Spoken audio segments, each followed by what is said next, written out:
You are going to love today's episode if you're interested in what it looks like to create a healthy, conscious relationship. Our guest today, Stefanos Sifandos, is a love and relationship coach who has over 23 years of experience in this field.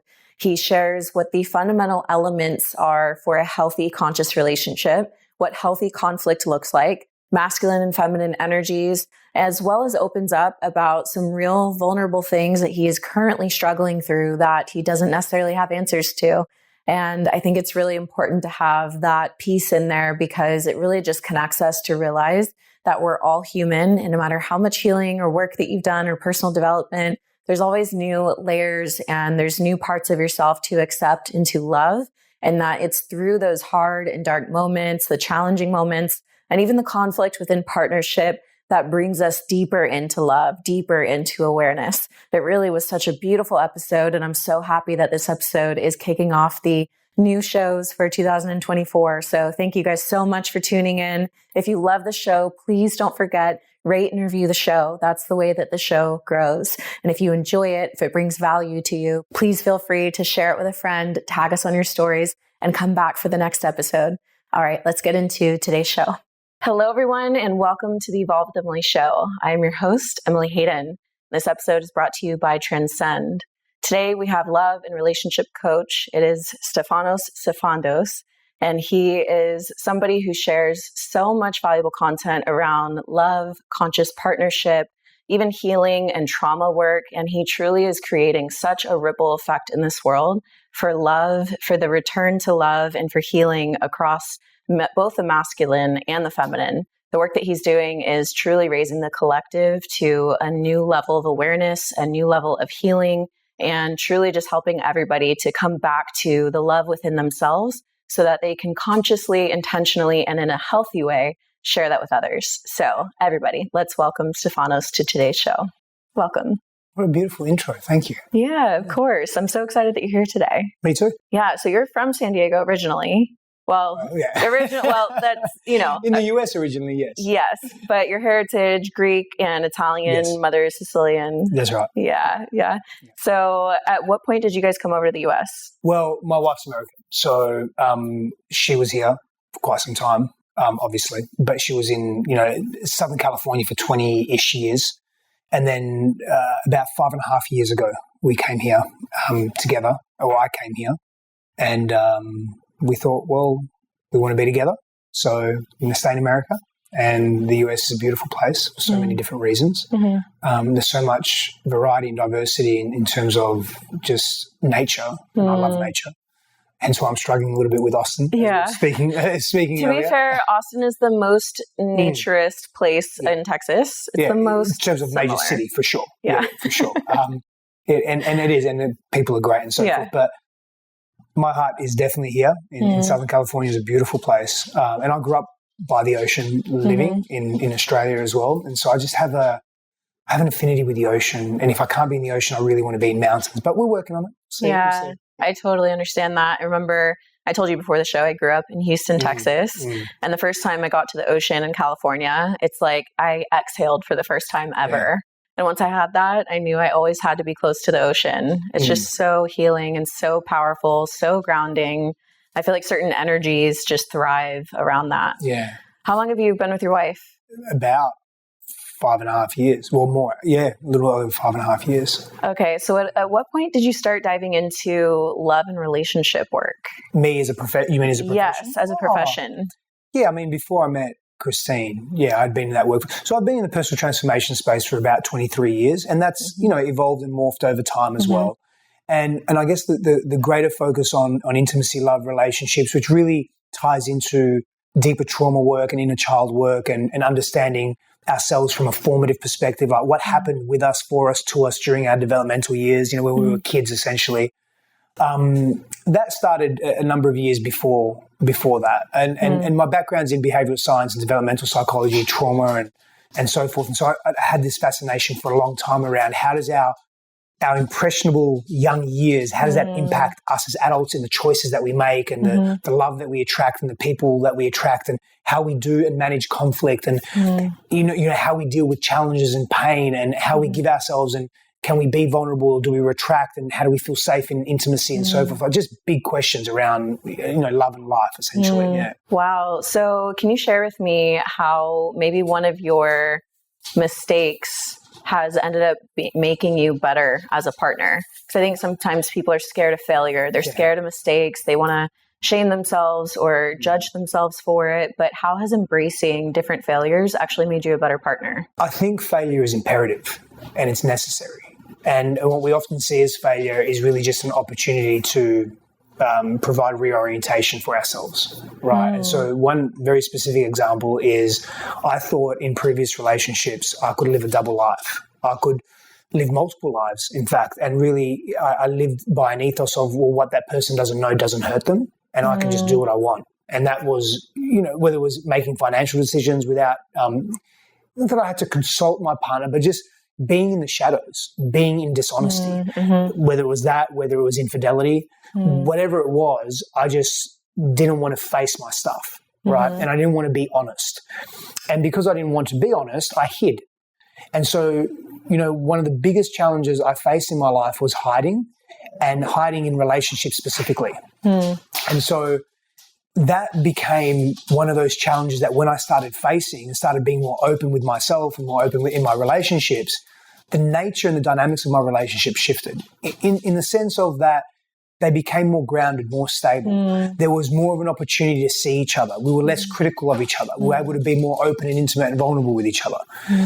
And really, we just shared more of a lightness. There was more play and there was more fun. And it felt very light for me to not be hiding.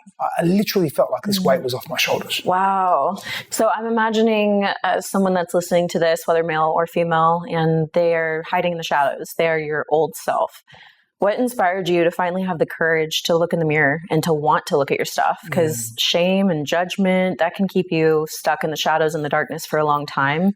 So is there anything that you can think back on that inspired you to say, okay, it's time to own up to my own stuff. It's time to look. So unfortunately, it wasn't inspiration.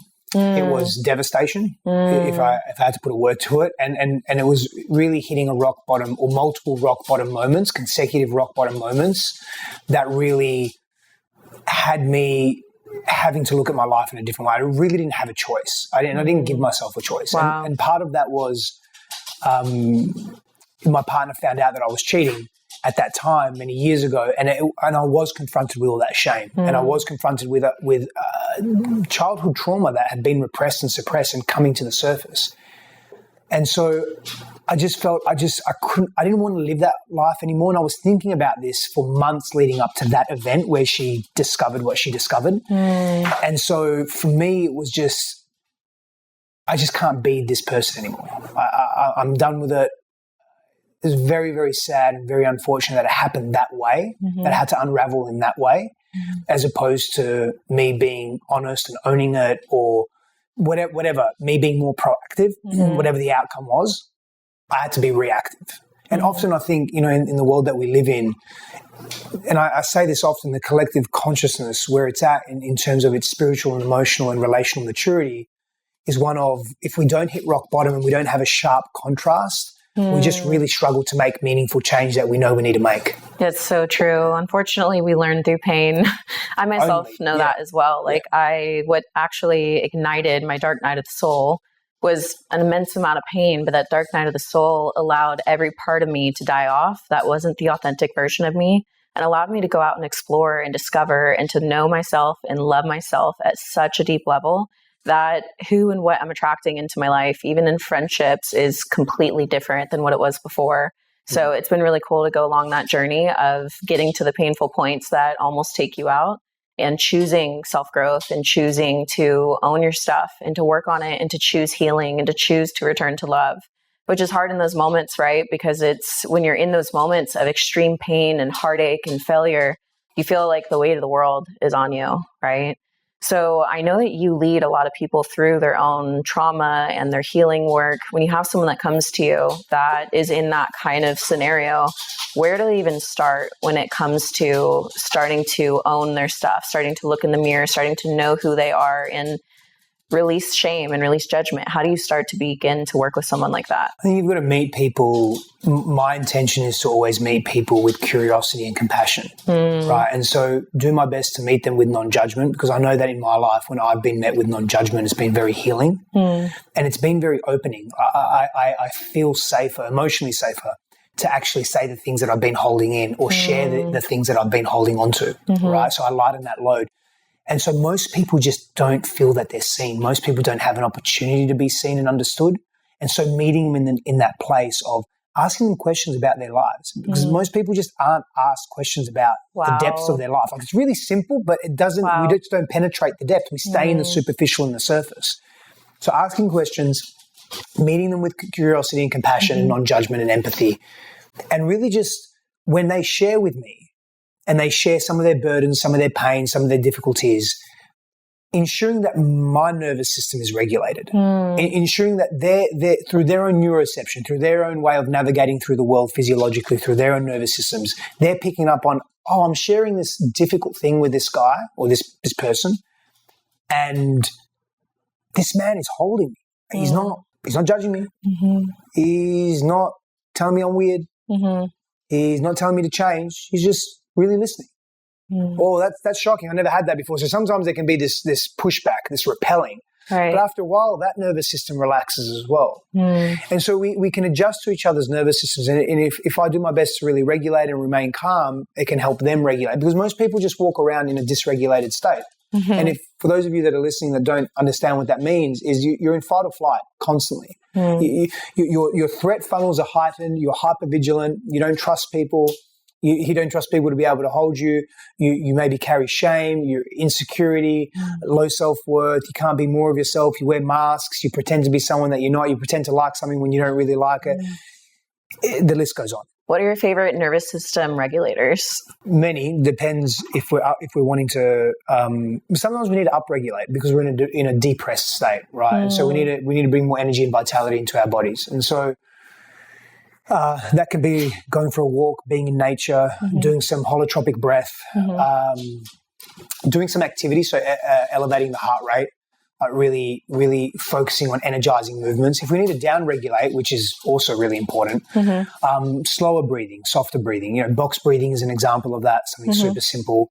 Laying down on our frontal plane and doing some crocodile breath, which really entails us being like this and inhaling actively into the ground and then exhaling passively and trying to lengthen the exhale if we can. That can be really great. I haven't done that one before. That's cool. Yeah, that can be really big. And the floor just acts as a reference point, and it really helps you engage and expand and use your diaphragm a little more, but more importantly, just bring you into more of a parasympathetic nervous system response. Another great parasympathetic nervous system activator that I love is a Vuing technique that I got from Dr. Peter Levine, and that's essentially I'll do it for you now. Yeah, that'd be great.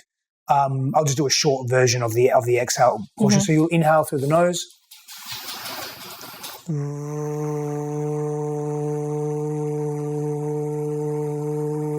So you keep going with that until you finish, and your lips may feel a little tingly. And it sounds like, and I'll give you the story behind it because the symbolism is actually really useful. But you'll do that to, you can't do it anymore. So it's a fairly long exhale, and then you repeat that as many times as you need to. You can lay down, you can sit down, maybe supported with your back. But if you think of that Vuing sound as a foghorn, and you think of you as the ship, right? And the foghorn that's making that sound is your home where you need to be. And the ship is lost in the fog, right? Wow. And the fog is sometimes the distress that we feel. So the foghorn is calling you home to land in a more stable place. I love that so much. Wow, that feels warm even just thinking about it. Yeah, it's a really beautiful practice actually. Yeah, thank you for sharing that. You know, it's interesting. As I've dove in deeper into even just sound healing and the science behind all of that, I've found myself sometimes doing a bit of a hum to myself when I want to regulate. So it's interesting, but I really love that. I love that idea of coming home to yourself, because I feel like that's a lot of the work that we're doing with choosing to heal, choosing to face our traumas, choosing to face, you know, the ugly parts of ourselves and not judge them as ugly, but just as true and authentic. And it's just all a journey of returning home, which is returning to love. So I want to get into a little bit masculine and feminine energies. It's something that you share a lot about on your platforms. And I want to talk a little bit about what those energies look like, as well as what the wounded version of those look like, because we all have them within us, right? And I think we can all identify with some of the wounds. And if so, it's like that's our opportunity for healing. So yeah, anything you want to share in regards to masculine, feminine energy and how to look for the wounded states and the path to healing? Yeah, I think that I'll just start with the path to healing. Okay. For me, the path to healing is there's something that's underneath the masculine, feminine polarity or the masculine, feminine energetics and expressive states. And that is the trauma that our bodies hold and our minds hold. And so when we deal with that and address that first, and we address the inner child wounding or the trauma that's been inflicted upon us or that we hold in our nervous systems, then deeper, authentic, wild, free expression, whatever it looks like, healthy expression can take place. Wow. Okay, real quick question. Let's stay there. Because people hear you say that and they might think, there's a lot of people that, yes, they can identify their trauma and give you a whole list. Yeah. There's but that's other intellectual people, too, right? Identifying it and being aware of it is one thing. Actually having moved it through our bodies is a different thing. 100%. I've experienced both. There's also people that might hear that and say, I had a really good childhood. I was really loved. So I don't feel that I have trauma, so to speak. What would you say to somebody like that? Are there levels of healing that they can reach, or, what's some work that they can do to ensure that they're in a healthy state? Yeah, I would simply get curious again and ask them. So if that's the case, and that absolutely can be possible. Yeah. I think most of us, if not all of us, have experienced some level of trauma, and trauma is big T trauma, little t trauma. It resides on a spectrum. It can be very minor per se. It can be a way in which we see ourselves, which is unhealthy, or in a realm of lower self-worth. But I would get curious with that person. I would say, amazing. Tell me a little bit more about your childhood. Tell me a little bit more about your parent dynamics, siblings, how you grew up, where you grew up. Like, I really want to get to know, not because I don't believe them or I don't trust them, because sometimes trauma can be very insidious and it can be devious as well, in the sense that it's not that it's its own living, breathing entity, but in the sense that I've had many, many clients that have said to me, I had a great childhood. Like, there were a few things that happened, but no, I'm pretty good. And then they'll go list the sexual abuse and the bullying and the falling off a 3-story building and breaking both their arms and but life was pretty much okay. Right. So we have an uncanny ability to suppress and repress our shit. So true. Yeah. I'm feeling quite seen. Yeah. The old version of me is quite seen right now. Yes. Yeah. Because I think I was one of those clients at one point. I remember when I went to my first therapist, and he was like, "So why are you here?" And I said, "Honestly, everything's great. Yeah. I'm just curious." Yeah. And he's like, "Okay. You're going to be great. Let's dive in. Let's go." But so in continuation of that, I would then say, okay, all of that aside, don't even answer all those questions I've asked you or my curiosity around your actual childhood. But why do you think your life isn't working the way that you want it to be? Or why do you think that your relationships aren't the way, or what's missing in your relationships? Or what is missing from you when you're in relationship? And I'd really ask them about that. And then we can potentially trace back. And it's not to live our past. It's not about reliving our past. Although there is, some credible scientific evidence, and not that scientific research and scientific evidence is the be all and end all. It's just, it's something that can add validity, credibility, and substance to what we're exploring in our human consciousness, right? But there is some decent evidence that says, in very specific ways, rewriting the stories of our pain and of our challenges and being less emotionally charged as we're retelling those stories and empowering ourselves can be quite useful. What I think is sometimes missing in that equation, and it's vested largely in cognitive behavioral therapy, but what I think is missing in that equation is the somatic release as well. So when you combine the two, it's very, very powerful. Wow. So, I want to get into the hearts and the minds of people in that way, and really, and again, it's not to relive their pain. I want to be very clear on that, but it's to release what has been trapped in the body and even trapped in the mind in a very safe space. Safe meaning non-judgmental, compassionate, empathetic. You go at your own pace. We can edge there, so we can titrate nice and slow. We can pendulate. We can go into the tough experience. We can come back out, and just that experience alone. Just moving into dysregulation and then actively regulating yourself can be so empowering. Just that, even forget about the content of what you're exploring, just the act of, I'm dysregulated, but I just got myself from dysregulation into regulation. Many people have never done that. They just let the dysregulation go until it's palatable and they move on, but it's still there. So for them to deliberately and actively do that is so powerful. When you said release trauma from the body and things that have been stuck within the body, can you explain that a little bit further for people that don't understand what you're referring to, and also what's a modality that you use for that? Yeah, so I'll start with the second part of your question. So a modality of many, and one that I hope it's okay I'll mention is the breathwork and the somatic experiencing that we had here in San Diego in August this year of 2023. I sort of was on the road with, I do these every month in Austin because that's where I live. But we were in San Diego for the month of August, and I thought to myself, it would be amazing to do it here. The community is great. Yeah, I attended, and it was amazing to see women coming together on a Sunday night to prioritize their healing. And there's something special about being in a space with other women that are choosing to go there and experience their pain. There's something really beautiful about that, especially if you are more hesitant to feel your own pain. When you're in a room with others that are willing to go there, it unlocks something. It's almost like this permission that, it is okay to go there. It is okay to feel it at that depth. Yeah. So that was really special. Thank you for that. Yeah, thank you for being there. Yeah. Appreciate it. And that's one modality, whether it's breath work or somatic work is one modality. And I like to combine different modalities, right? To answer the first part of your question, remind me again the first part of your question. Yeah, so when you talk about trauma being stored in the body and being released. Yeah, thanks for that. So what's happening in the body is, so when we have an experience that's intense, we register it in our nervous system. It imprints in our bodies, right? At a cellular and molecular level. It also imprints in our psyches. And so what we often do is, if it's a very intense experience, we don't necessarily want to relive that experience again.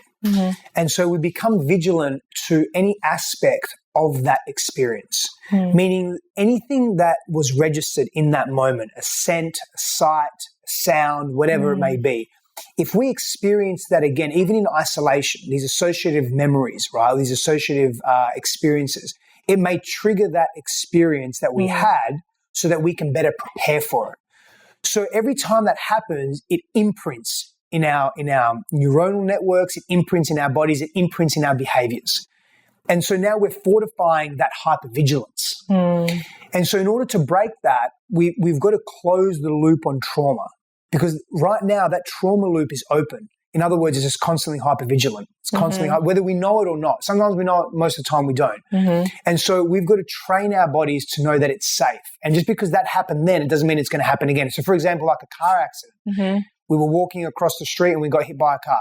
Well, not every time you walk across the street, you're going to get hit by a car, but that may come up every time you go to walk across the street. And so there's more complex or advanced techniques to deal with that, but bringing awareness to it and then closing that loop, that trauma loop, so that it doesn't keep reliving in your body and in your mind complex constantly, is how we start to shift and move that and move yourself out of that.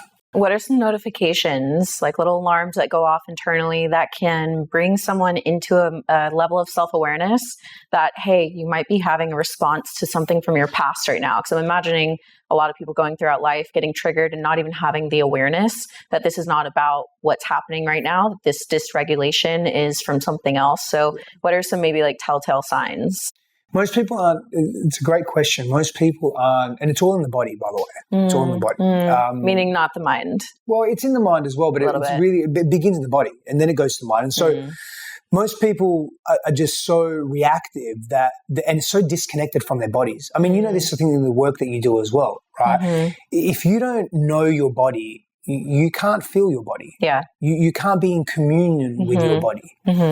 And so we need to get back into the body, whether that's walking and feeling our feet on the ground, putting our toes in the sand, whether it's essentially mindfulness, whether it's having a shower and feeling the water on our face, going outside in the morning and feeling the sun on our face, like really being attentive to what is happening in our body. Or if we have a shoulder injury, just sitting with that for a moment. Where am I feeling that? What does it feel like? Is it pulsating? Is it throbbing? Is it just this direct, sharp pain? Like really beginning to identify, add verbiage even and meaning to it or substance to it, we are so disconnected from our bodies. So the more connected we can become to our bodies and be preemptively attentive, right, and learn more about our bodies and take our bodies through different ranges of motion, experience hardship in our bodies. And what I mean by that is cold plunge, do some exercise that's difficult. Are you a plunger? Yeah. Oh, good. Okay, me too. We can be friends. Yeah. No, I love it. Not obviously in the last couple of days I haven't been at home, but right. Yeah, every morning usually, pretty much every morning, 3 to 5 minutes. That's been my favorite nervous system regulator, is to go through that. I remember I was training Muay Thai, and I was in a session where we were doing some sparring, and my training partner came at me. Now we can be friends. Now we can be friends. I'm still a beginner, but I love training. And my training partner really came at me, and it was one of those like fight or flight. It wasn't even a mental response. My fight or flight got ignited. That's what I mean by it's in your body. Yeah. That part you exemplify. That's a good point. And I'll finish the loop. Okay. Keep going. And within half a second, I saw myself in the cold plunge take the deep exhale. And I deep exhaled in half a second. And then I set the tone of the fight. And he was still spastic. And I was able to be calm and methodical and wait for that mistake to be like, don't do that again. I love it. I think you're not giving yourself enough credit. You're more of a beginner, more than just a beginner, especially if you're sparring. And Muay Thai as well, it's hard. So do you train? Sorry. Do you train? Oh, you do train. Yeah, okay, cool. Yeah, I've been training since I was 18. Any jiu-jitsu? I did have them for a while. I've got a couple of injuries at the moment. Okay. Really just one injury is my right knee. So jiu-jitsu is tough. I've just started kicking again. Oh, cool. So, okay. I started jiu-jitsu too. Love jiu-jitsu. It's fun. So you spoke to this. It's in the body. And there's a moment there where you remembered something. So you went into fight or flight and you paused. And this is where, because often what happens is our nervous systems or our bodies are just going to hijack our amygdala and hijack certain parts of our brain so that we can prepare for the danger that's there. In that moment, you paused and you relaxed and you were able to navigate the challenges of that situation, not from such a vigilant or hyper-vigilant place, but from a place of greater empowerment. Yeah. And that's training. Like, you've got to train yourself to do that. Yeah. So, a lot of cold plunges. Yes. And probably a whole bunch of other shit as well that you paid attention to. Probably in the realm of relationships as well, right? For sure. And just life stuff that you've chosen. This is the differentiator you've chosen to pay attention to, because we all have difficulties. We all have life stuff. We all go through shit. That's not the unique thing about us. The unique thing about us, when I say us, I'm not talking about necessarily you or I. I'm talking about us is that we choose to look at and reflect upon and apply healing if necessary to the parts of us that feel broken, that aren't broken but are perceived to be broken. Wow. Right? And we explore that. And so back again to the question that we've been dragging on for so long. Sorry. It's okay. I love it. A long way here. But you just got to get in the body. So to get in the body, you've got to practice being in the body, right? Which means that you've got to know your body. So you've got to deliberately put yourself in positions that your body hasn't been in before and start to be in communication with your body. Talk to your body. Eat healthier food. Drink more water. Simple shit. People don't want to hear it because it's so simple. Simple. Totally. The paradox of our society, and I still haven't answered your question, but I'm getting there, is that I'm here for this. We live in this society of convenience, right? Yeah. Yet the simple things we don't want to do, which actually somewhat can be convenient. I mean, getting out in the morning and looking at some sun, waking up in the morning and having, what do you Americans use here? Ounces, right? So having X amount of, I was going to use 500 to 800 mils of water, which is 24 ounces, about 24 ounces of water. Yeah, there you go, sure. That's it. 24 ounces of water with maybe some Redmond sea salt or something. People just don't want to do that. Yeah, simple. So true. But we live in this world of convenience. So we crave convenience. Anyway, so notice what's happening in your body when you're getting that sign. You may get that sinking feeling in your stomach. There's a reason why a lot of the stuff that we experience starts in our body, in our tummy, because our enteric system is here, which sends information up to the vagus nerve, which then alerts certain parts of our brain: is this safe? Is it not? Do I retract? Do I fight? Do I flight? What do I do? And so notice what's happening in your body. Are your palms getting sweaty? Is your heart rate accelerating? Well, then you can apply a tool. You can pause for a moment. And if you have to breathe really slow, because that can often be helpful, lengthening the exhale, box breathing, that can be really helpful in terms of, and I don't want to provide too many tools, so to speak, but just simple stuff can be really, really useful in giving us an opportunity to see this situation just a little bit differently. But you've got to pay attention to what's happening in the body. That's where it's at. So good. One of my favorite ways to get into my body has just been yoga, and more of the meditative yoga. I mean, I remember back when people would say, or I remember even my therapist saying, where do you feel that in your body? And I'd look at him like he was crazy. It's a great example. I was like, there's no way. I thought it was like lying. That's how disconnected I was from my own body. Wow. When he said that. I was Were you like, training and exercising then as well? Oh, yeah. Interesting, huh? Another paradox, right? Oh, very much so. Yeah. I mean, I was a professional athlete at this point. And so I was so disconnected emotionally in all sorts of ways from my body. So deepening that connection for me has been through things like what you're talking about, breath especially. That's the one thing I tell everyone. It's always with you. You know, you don't have to have a cold plunge with you everywhere you go, but you could have your breath everywhere you go. And even just a simple recentering and longer exhales, longer inhales, just to give yourself some time to regulate that nervous system and think through what's happening and feel through it as well. But yeah, yoga has been incredible because now I remember even the first time I was really breathing into my body. And it was one time through a professional sports massage that I was getting. And he had done something on my traps. And in that moment, I felt sadness move through my body, but I wasn't sad. And that was I'm such a nerd about this personal development, self-awareness, consciousness, healing stuff that I was just like, I need to go home and research this. Because I was like, you can feel emotion in your body. It can be released through your body. I just think that's so fascinating. You know, the more that I learn about the human body and the emotional body and the energetic body, the more fascinated I am by these incredible earth suits that we get to wear while we're here on this planet Earth. You know, so, okay, reeling it back in a little bit, I want to go into relationships, right? We've been talking about getting connected with yourself, knowing yourself deeper, healing your trauma. So when you get to a place where you are interested in romantic relationship with somebody, what do you feel like are the things that really matter when it comes to a successful relationship, right? Like people can have their lists of, oh, I want them to have this and that and that. But what are the things, the elements that really matter, that really make a successful partnership?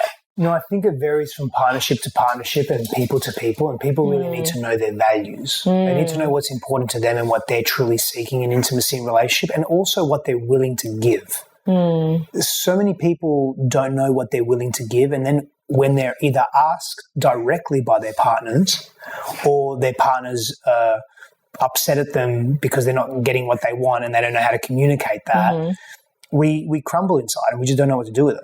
And so you've got to be really, really clear. But some things that, or I would say, characteristics of a really healthy relationship, open communication. So meeting each other with non-judgment and compassion. I'm going to come back to that.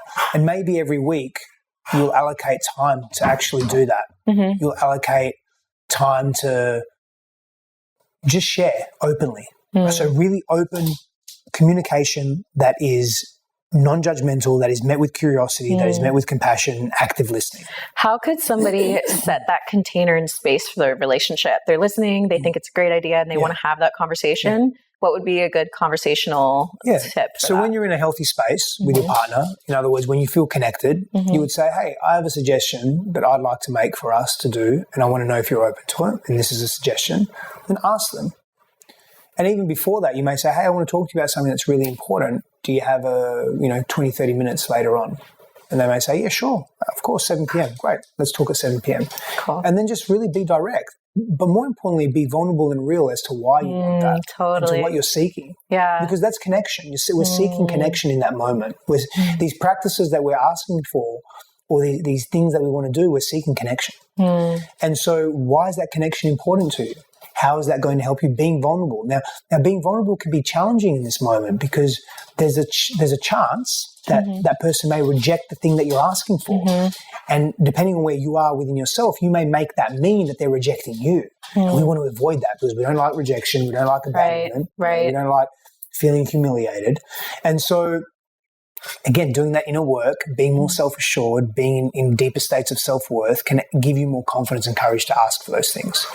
Other elements of healthy relating is healthy intimacy, right? And so being able to talk about our desires, our intimate desires, our sexual fantasies, our fears, being able to talk vulnerably about those things with our partners often leads to healthy dynamics, right? And again, there's so much shame that comes around sex and intimacy and closeness that meeting each other with non-judgment is very important here. I'd say other characteristics of a really healthy relationship is non-sexual intimacy and having that in your relationship. So having a combination of sexual intimacy in your relationship and non-sexual intimacy in your relationship really, really matters. What are some examples of non-sexual intimacy? Yeah.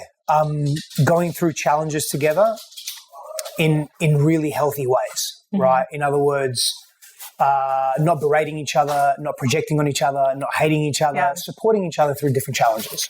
Another example of non-sexual intimacy is intimacy without an agenda. So it's less about a goal and an objective of orgasm or ejaculation or penetration, and even non-penetrative intimacy as well, right? Or non-penetrative sensual intimacy too. And just holding each other, maybe naked, maybe not, whatever, or maybe massaging each other. And it's the massage doesn't have to lead to anything, right? Maybe it does, cool, but it doesn't have to. So moving between goal orientation in our intimacy and non-goal orientation in our intimacy. Yeah, I think that's huge because I think a lot of people experience one surface layer of what's possible, not even realizing that there are other options that are available that deepen that intimacy and connection. So I think that's really beautiful. Yeah.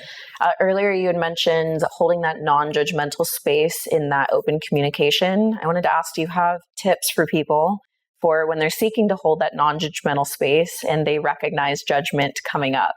What, how can they truly be non-judgmental, especially when judgment is coming up for them? Yeah. I've got a great practice that we use in our men's group that I think could be really helpful. And if you don't mind, I'd like to add a few more characteristics. Yes, that would be great. Yeah. Finish that. And then... Yeah, for sure. So fun and play. You have to have fun and play. Very important, together and separately, which leads me to our next point. Have your own life. Have your own hobbies, your own interests, your own values, and have shared values as well and shared interests. Adventure together. That could look like traveling. It could look like, I don't know, doing a puzzle, whatever. Right. Or just adventure together, to do things together as well. Right? Okay. Ensure that you have novelty and variety in your relationship in different ways. It could look like travel, going to new places. It could look like building something together, like, I don't know, an outdoor structure or something, whatever. It doesn't really matter. Yeah. It could look like going to different dinner places, if you're a foodie, whatever it is, but have those shared interests as well and novelty and variety, and have agreed upon novelty and variety. Do your own inner work. Do your own inner work. And even when you're in a quote unquote good place, do your work together. Do your work together. Yeah. Have a couples coach that you work with to enhance your life or whatever. A couples coach is an example, right? Love that. Yeah. That's actually something I've heard Lewis Howes speak on before, how I'd heard him on a podcast. He said that the next time he got into a relationship, he wanted to work with a couples therapist early on while things were good in order to set agreements and work through conflict. I thought that was an amazing idea. Yeah, absolutely. And that brings me to my next point about agreements and conflict as well, but specifically around agreements. Be proactive. Successful couples or couples that are in really healthy dynamics, they're proactive around their needs. They're proactive around making requests because they've done their inner work, right? And they're doing their inner work. They're doing their inner work, I should say. It's not like an end point and there's no more inner work to do. And they're able to make requests and they have agreements around that. And especially agreements around conflict.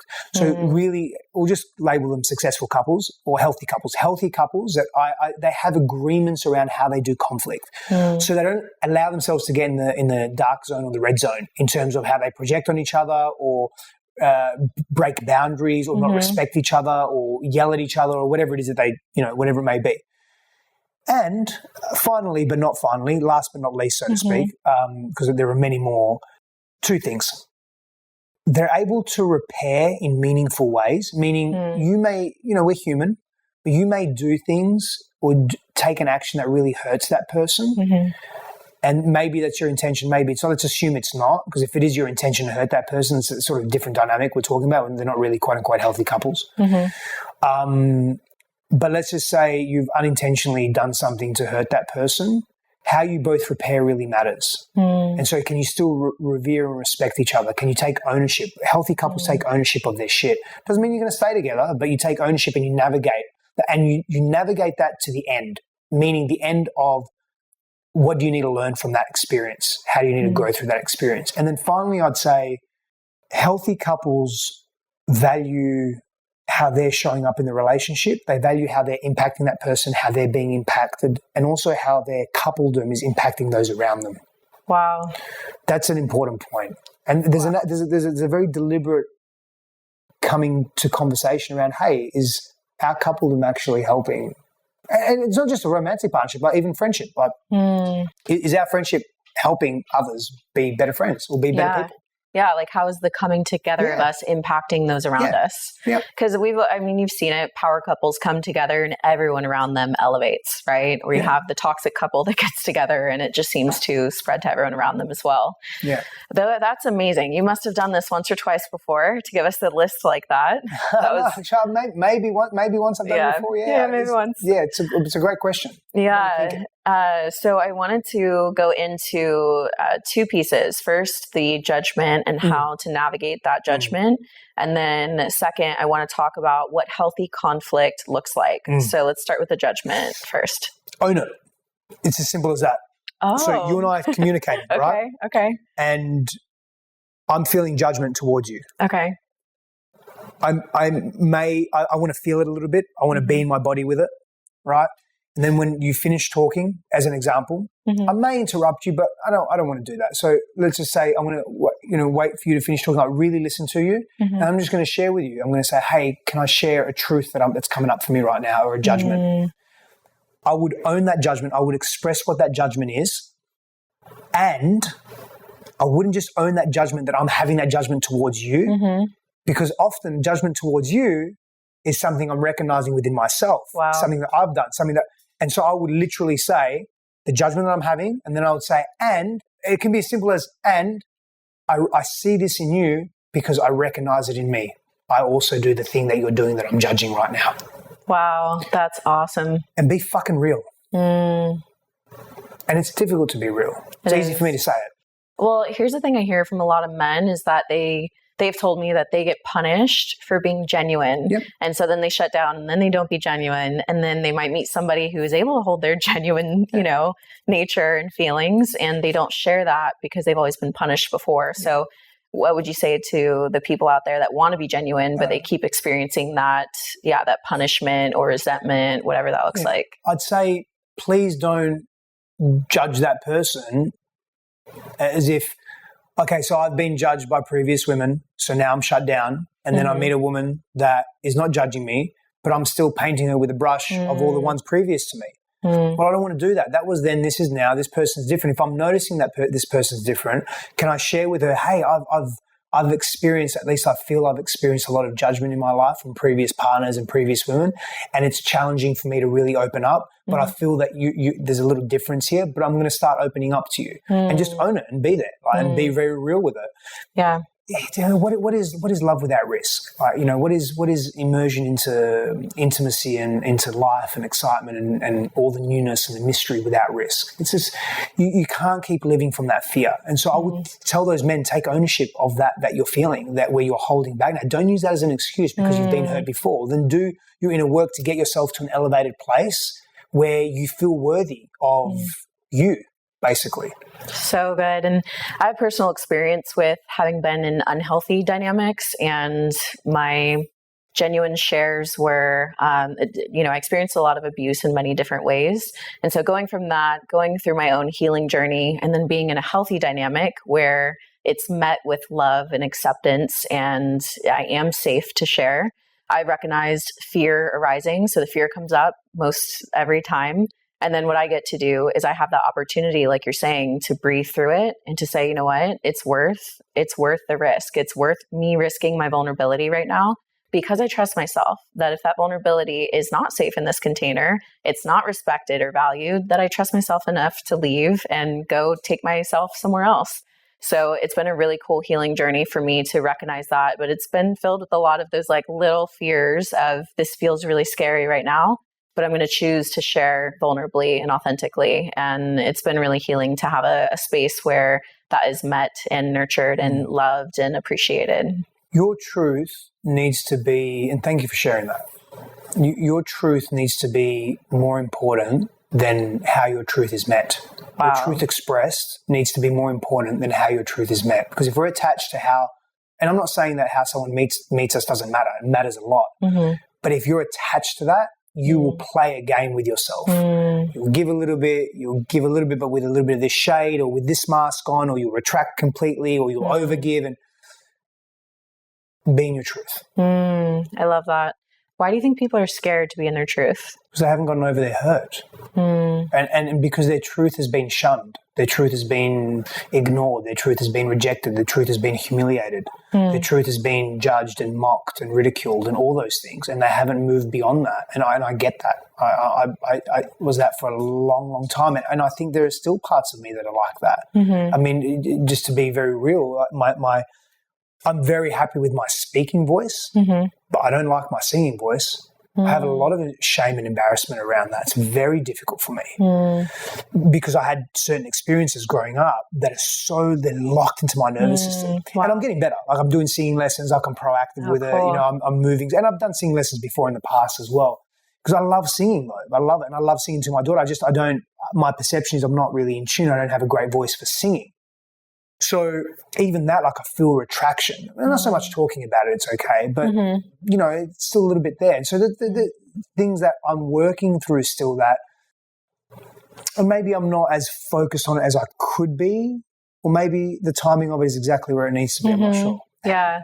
So I want to talk about healthy conflict and what that looks like, because sometimes you hear online and through podcasts like this that relationships are really hard work and that you both have to show up. And I feel that for people that don't know what healthy conflict looks like, sometimes it almost gives them a permission slip to accept toxic or abusive or, conflict that is not productive, that is not healthy.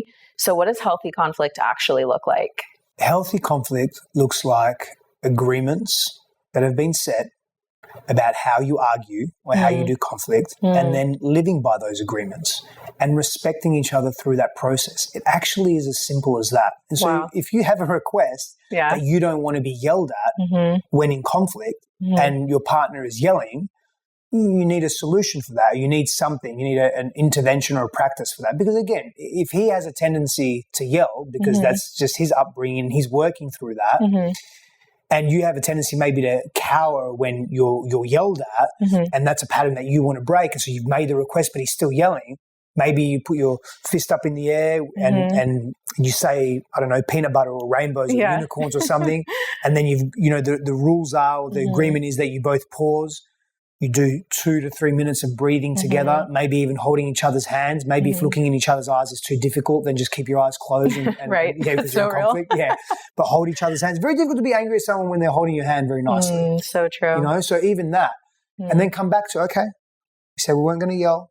I'm not going to cower. That's why I'm speaking up. Both breaking patterns. Now let's talk. I'll give you an example, rather. There's many, obviously, but yeah. Yeah, I love that. Thank you for sharing that. And thank you also for sharing about your singing voice, because I think sometimes people can look at, people on podcasts and whatnot and think that they've overcome all their insecurities and they've overcome all their healing. And, we all have insecurities. We all have things that we're working through, we're healing through, things that come up, and I think it's just important to share those vulnerabilities to give a better picture of what it looks like. Of course, we're on here talking about the things that we love and that we're great at or that we coach on, right? But it's like, we're very much so human, the most human. Like I sometimes tell people I'm I'm the most human, and I can give you a list of all the reasons, that make me more human. But yeah, I just think that it's really beautiful to share that vulnerability for people. Yeah, thanks. And I don't want to give people the impression, I believe in the whole human, and my whole humanness also involves some of my insecurities or vulnerabilities or some of my pain points or some of the areas of life that I don't necessarily do great at, where I can be reactive in my partnership or be frustrated or impatient, particularly in my partnership or just in life, full stop, and really just knowing that, I've worked through a lot of that, not just intellectually. I've somatically worked through it. But then a big life event happens, like having a baby. Or not that I had the baby, my wife had the baby. Y'all had the baby. Yeah. Which congratulations, by the way. Thank you. But that changes things. That brings up stuff. That resurfaces layers of existing stuff that had been dealt with. Wow. Because of this new relational dynamics, and it's such a big change. So, I mean, that's a rabbit hole we could definitely go down, but you know what I'm saying? So as we grow, our challenges grow with us, but also be rest assured that you are more resilient than you were. So you can deal with them in different ways. And I remind myself of that as well. I'm way smarter than I was a year ago. And when I say smart, I'm talking about, my mathematical acumen is better. Right. I mean, maybe it is, but I don't think so. I'm talking about I'm more emotionally mature. I'm more emotionally resilient. I have new tools, but even old tools that are more established. I'm wiser. I'm kinder. I would remind myself. We should remind ourselves of these things, because we are better than what we think we are sometimes. Oh, that's so good. And it's so true. We become more equipped to handle the things that come at us. Yeah. I remember even in my healing journey when I was really going through the thick of it and I was learning how to process my emotions and be in tune with my emotions, I got to this point where I could face like the deepest, darkest thing 1 hour, process through it and come out on the other side of it. I started looking back at myself like I'm an emotional ninja. Like I can really handle whatever comes my way. And it's such an empowering feeling when you get to that point, because when you're initially facing all of that darkness, it feels so hard and so scary. You have so much, shame and judgment for yourself about what you feel or what you've been through. And this journey of returning to yourself, of knowing yourself deeper and returning to love is the beautiful, most love story that I've ever heard. It's the most beautiful love story, is that returning home within. And I think it's even more beautiful when you get to share that within partnership, and then the further extension of that through being a parent as well. I can only imagine. Is there anything from your journey into parenthood that you feel like you want to share has been just impactful for you as a man, as a partner? What has that shifted for you in now being a girl dad? Honestly, where do I start? Is it a book that's coming? Yeah, I've got a book coming that's on its way. Oh, it is? Awesome. Yeah. It may include some of this, or maybe a very separate book. I guess the thing that jumps to mind is, with the probably the millions, I would say, of parenting books that are out there, even if you've read them all, nothing can prepare you for parenthood. Or nothing can prepare you for anything that feels really big. Because the way your nervous system responds to the thing being real, materially real at the least, we can't prepare for that. And so especially when we're talking about familial lineage and generational stuff that's occurring in our lives, where I wasn't a parent, now I'm a parent, and the responsibility that I've felt and the associations I made with that responsibility and what I made it mean, and then the genuine love and life that is flowing through me because I care so much for this little being, and then also doing my best to navigate life and keep some level of quote-unquote normalcy or anchors into what's familiar so I don't feel so overwhelmed. But the biggest thing has been the identity shift. And I'm a father, and for most of my life, I wasn't a father. It's the identity shift coupled with, because so much of my life changed in the sense that for a period of time I was less productive. I was doing less. I was generating less. My association was, well, if I'm not generating, who am I as a man? Wow. What am I as a man?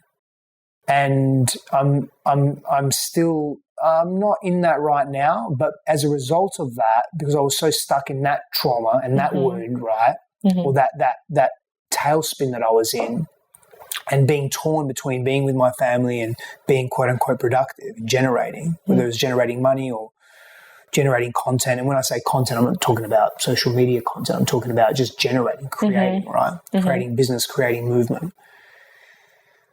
As a result of that, there was some disconnection with my wife and I, which was very challenging. And then, the resentment and the anger and the frustration that built up and the unspoken stuff that built up because, there's sleepless nights and we don't have the energy to do conflict in the way that we usually do conflict. So now it's not about just leaning into our tools. We've got to dig deeper than we've ever dug before. And I'm just touching the surface, you know what I'm saying? And not everyone's story is like that.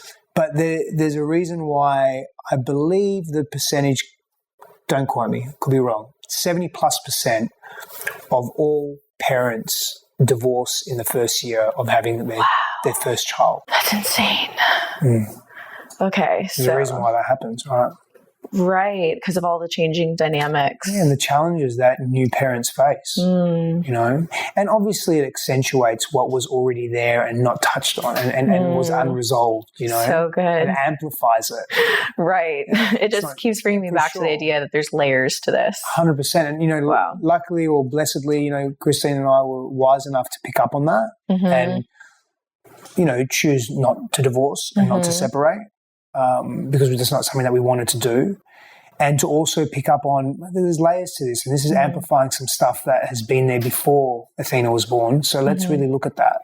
Yeah. Now, it took us a minute to get to that place, but I'm sure. And I just think about the nature of what you both do and how much more you are equipped by going through this next level, this next layer, the next challenge that so many people deal with, right? Like going from this couple who helps people heal trauma and know themselves and return to love and healthy partnership. Now you guys are getting to do that within the family dynamic, which just opens up a whole new world to you guys, I feel like. So I commend you guys for being willing to do the work and doing it in partnership, because I look up to people like you, and not from a place of putting anyone on a pedestal. I'm aware that you guys are both human, but I really look up to people that are willing to hold the mirror up to themselves, to have a high standard for themselves, to grow, to evolve, and to do that singularly, but also together as a couple. So I know it's not easy. I imagine that it's not easy, but I just commend you for doing it, because we, the collective, need more healthy individuals that are not perfect, but they're seeking to be healthy. They're seeking to heal. They're seeking to be loving, because we have so many examples of not love. So the more love that we can have, I think the better. I agree, and I have two responses. I think that it may be interesting for you. So you said that because we have tools and so forth, we can lean into them. Yes, and it can sometimes work against you. Right? Interesting. The smarter you are, the more you know, right? Because what it does is it puts you in a place of superiority. Oh. At least it did for both of us in some way, right? So no, I'm right, you're wrong. No, I know this shit. This is what's happening here. Temporarily. Oh, right? How fun. Yeah, very fun. I love that for you. Very, very fun. So, that intellectual superiority, and you've got to move through that and bypass that and put that bullshit aside. Gotcha. Another thing that I think you may find interesting is, like, even now, my baby girl is going through, this is one of the challenges, is she's going through a phase of mommy loves mommy, right? It's just all about mum. Not all the time. She's quiet. She keeps us on her toes. And she's really, no daddy. Really? Right? So pushing daddy away and so forth. But while it hurts, I don't feel rejected. It's just more so I just want to be with her, and I want to, hold her and do things and play with her. It's like even when I come into a play space with if mum's there, it's just, no, daddy, no. Gets my finger, pulls me away. Oh, no. Super cute. Yeah. Oh. No, she's gorgeous. She's going to end up being a daddy's girl. I think so. I just got to stay the course and I'm just really do my best to be very present with her. But here's the thing that I'm unpacking, right? So, I like to think and I like to feel and I like to look at how am I contributing to this? Like, I can just say it's a phase. And sure, it's a common phase. It really is. And not to make meaning out of something that's not there, but is there something else? And so I start stacking modalities and ways of thinking about things. So I look at polarity. You mentioned polarity earlier. I look at masculine, feminine polarity, and I'm like, I do understand that us as humans, our adult relationships are really mirrors and extensions of the dynamics that we experience with our primary caregivers growing up, right? Particularly, you know, relationship to our fathers and mothers, right? And so the core masculine in our life is generally represented by the father, the male figure, and the core feminine in our life is generally represented by the mother, right? So I'm a father, I'm a male figure, she's a girl. What's happening here? So I also understand that if there's a repulsion or a pushing away or repelling, right? And a repulsion maybe is a strong word, but if there's a repelling, then what can sometimes stimulate repelling? Well, neediness can stimulate that. Interesting. So am I being needy? Do I need her love? So I'm just looking at how I'm interacting in subtle ways. Wow. Like while I'm growing through, because my relationship with my parents are changing because I'm a parent now. And it couldn't have changed without being a parent. So again, we just come back to, I'm just genuinely giving you things that I'm currently working through. That I'm not perfect and I don't have it all together. And sometimes it's tough, and sometimes I sit there and I cry because it does. I don't feel rejected. That's not the experience I'm having, but I feel hurt. Not by her that my daughter's hurting me, not at all. It's just I just feel her. I feel. It takes my nervous system back to when I was a little boy, not feeling connection and feeling nurtured. You know, and then I'm thinking, well, am I needing that from her? Am I giving that energy in a subtle way? Let me create space here, like for her to be her own being and just really trust it. So there's a lot of movement that happens internally and externally, you know. Wow. If you choose to be aware of it. That was deeply vulnerable. Thank you for sharing that, what you're going through currently. And it's interesting how I feel like life always gives us what we need to do that next level of healing, which sounds like, you know, your daughter may be a part of your healing as well. So that's really, it's fun too to hear how you think through things, because I'm the same way. When I go through something, I'm trying to look at all the different angles and layers, and it's fun it's fun for me. I get really nerdy about that. I know it doesn't always feel good, but like it's fun to unpack what's really going on there, because then we have the opportunity for that closeness and connection.